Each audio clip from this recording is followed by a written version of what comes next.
আজকে আমরা রান্না করব পাবদা মাছের ঝোল। তার জন্য আমরা প্রথমে পাবদাগুলো পরিষ্কার করে নিলাম এবং পরিষ্কার করা পাবদার উপর আমরা একটু হলুদ দিয়ে দিলাম। হলুদ এবং লবণ দিয়ে আমরা এটা ভালো করে মাখিয়ে নেব, যাতে পাবদাগুলো আমরা হালকা তেলে ভেজে ফ্রাই করতে পারি। না হলে মাছের যে রনেসটা থাকে ওইটা রনেসের টেস্টটা অনেকের কাছে ভালো লাগে, আবার অনেকের কাছে ভালো লাগে না। তো আমরা ফ্রাই প্যানে প্রথমে তেল দিয়ে নিলাম পর্যাপ্ত পরিমাণ, যাতে আমরা এই পাবদা মাছগুলো এই তেলে ভাজতে পারি। তারপর দিয়ে নিচ্ছি আমরা পাবদা মাছ। আমাদের যতগুলো পাবদা মাছ আছে সবগুলো আমরা দিয়ে নিব। তবে খেয়াল রাখতে হবে যে যে তেলটা আমরা ফ্রাই প্যানে দিয়েছি ওই তেলটা যেন পর্যাপ্ত পরিমাণ গরম হয়, না হলে কী হবে, মাছ ফ্রাই প্যানের নিচে লেগে যাবে। তখন আবার বলবেন যে আমি বলি নাই আপনাদেরকে। তো আমার ফ্রাই প্যানে তেল দিয়ে আমি মাছগুলো ভালোভাবে ভেজে নিয়েছি। খুব কড়াভাবে ভাজি নাই, হালকাভাবে ভেজে নিয়েছি। আবার ওই তেলেই আমি আলু আছে, আলুগুলো হলুদ দিয়ে মেখে ভাজিয়ে নিচ্ছি। তো আলু যখন আমি দিব তখন হবে কি, যে মাছের তেলের যেই ফ্লেভারটা মাছ ছেড়েছে ওই তেলে, ওই ফ্লেভারটা আলুতে খুব সুন্দরভাবে চলে আসবে। আমার আলু ভাজা শেষ হয়ে গিয়েছে। আলু ভাজা শেষ হলে ওই তেলেই আমি আবার আমার পেঁয়াজ কুচি যেগুলো আছে ওই পেঁয়াজ কুচিগুলোকে আমি খুব সুন্দর করে ভেজে নিব।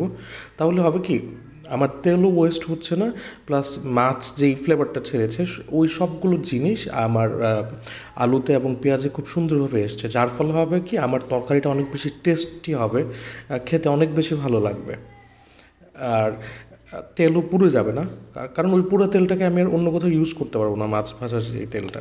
আমার পেঁয়াজ ভাজা যখন শেষ হবে তখন আমি ওখানে দিয়ে নিব 1 চামচ রসুন, যাতে আরও সুন্দর একটা টেস্ট আসে তরকারিতে। আর ঝোল ঝোল তরকারি তো রসুনের ফ্লেভারটা আসলে খুব মজার একটা টেস্ট দেয় আমাদের টেস্ট বাডে। রসুন দিয়ে আমি কিছুক্ষণ এই মশলাটাকে কষিয়ে নিব। তারপর আমি দিচ্ছি হলুদ। হলুদের পরে আমরা দিব হচ্ছে একটু মরিচ। মরিচ যার যার টেস্ট অনুযায়ী, যে যতটুকু ঝাল ঝাল খেতে পছন্দ করেন সেই অনুপাতে আপনারা তরকারিতে মরিচ ব্যবহার করবেন। কেউ যদি কম ঝাল খান তখন একটু কম মরিচ ইউজ করবেন। মরিচের পরে আমরা দিব হচ্ছে ধনিয়া গুঁড়া। ধনিয়া গুঁড়াটা আমার খুব পছন্দের একটা জিনিস। অনেকে চাইলে অনেকে তরকারিতে ধনিয়া গুঁড়া দিতে অপছন্দ করেন, অনেকে পছন্দ করেন। যারা অপছন্দ করেন তাদের ধনিয়া গুঁড়া দেওয়ার দরকার নেই। তারপর আমি একটু গরম মশলা দিব।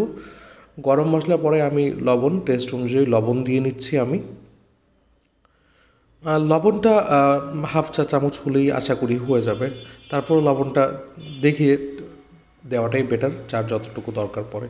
কারণ গ্রেভি যদি আপনি তরকারিতে বেশি রাখেন তাহলে লবণ একটু কম হলে হবে। লবণের পরে এই যে আমার মশলাগুলো লেগে যাচ্ছে, আমি অল্প একটু পানি দিয়ে নিব, যাতে মশলাগুলো পুড়ে না যায়। অল্প, খুব বেশি না পানি দিয়ে আমি এই মশলাটাকে ভালো করে ফ্রাই প্যানে কষিয়ে নিব, যাতে মশলার যে ফ্লেভারটা আছে ওই ফ্লেভারগুলো মশলা ছেড়ে দেয়। মশলাগুলো ভালোভাবে কষানো হলে আমি এখন দিয়ে নিব টমেটোগুলো। টমেটোগুলো আমি ফ্রাই প্যানে দিয়ে নিচ্ছি। এখনকার টমেটোগুলো খুব টেস্টি, আসলে খুবই মজার দেখতে, কালারগুলো অনেক সুন্দর। তো এই টমেটোগুলো আবার তরকারিতে গলতেও খুব বেশি সময় নেয় না, আর এগুলো খুব মিষ্টি। টমেটো নিয়ে একটা আসলে ট্রিপস অ্যান্ড ট্রিক্স কি জানেন, যদি আপনি টমেটো হচ্ছে তরকারিতে মিষ্টি ফ্লেভার চান, আপনি টমেটো তরকারিতে আগে দিবেন। আর যদি টমেটো টক ফ্লেভার চান, আপনি টমেটো হচ্ছে তরকারিতে পরে দিবেন।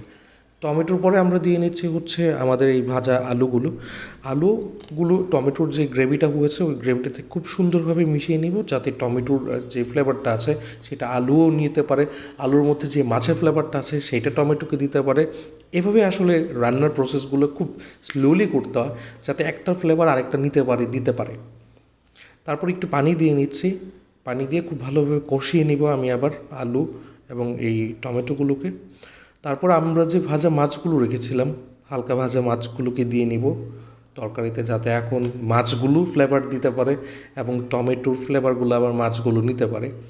সবগুলো মাছ আমরা এখানে দিয়ে নিব, দিয়ে বেশ অনেকক্ষণ কষিয়ে নিব। কষিয়ে নেওয়ার এক পর্যায়ে আমরা এখানে ধনিয়া পাতা দিয়ে নিচ্ছি। ধনিয়া পাতা দিয়ে আমরা ওই ফ্রাই প্যানটাকে ঢেকে নিচ্ছি, যাতে মাছগুলো ভালোভাবে সিদ্ধ হতে পারে। দেখছেন মাছগুলো খুব ভালোভাবে সিদ্ধ হয়ে এসছে, খুব সুন্দর একটা টেক্সচার এসছে তরকারিতে। এবং যে একটা ফ্লেভার ছেড়েছে তরকারি, এটা আমি আপনাদেরকে বলে বোঝাতে পারবো না যে কতটা সুন্দর ফ্লেভার আসতেছে।